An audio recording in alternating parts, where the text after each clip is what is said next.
এই আইসক্রিমটা বানানো খুবই সহজ বন্ধুরা। যে ওরিও বিস্কুট দিয়ে যে আইসক্রিম বানিয়েছিলাম, দেখুন সেই আইসক্রিমটা আজকে খুলছি। দেখুন, একটু আরও ওরিও আমি দিয়ে দেব।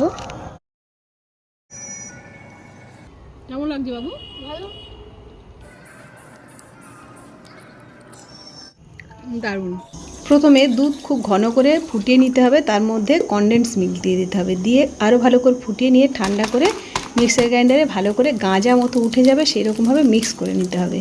নিয়ে তারপরে ওরিও বিস্কুটটা একটু কিছু একটা শক্ত কিছু দিয়ে একটু গুঁড়ো করে নিতে হবে। নিয়ে তারপরে সেই দুধের মধ্যে দিয়ে দিতে হবে, আর কিছুই না, একটু এভাবে ফেটে নেবেন, আর কিছু লাগবে না।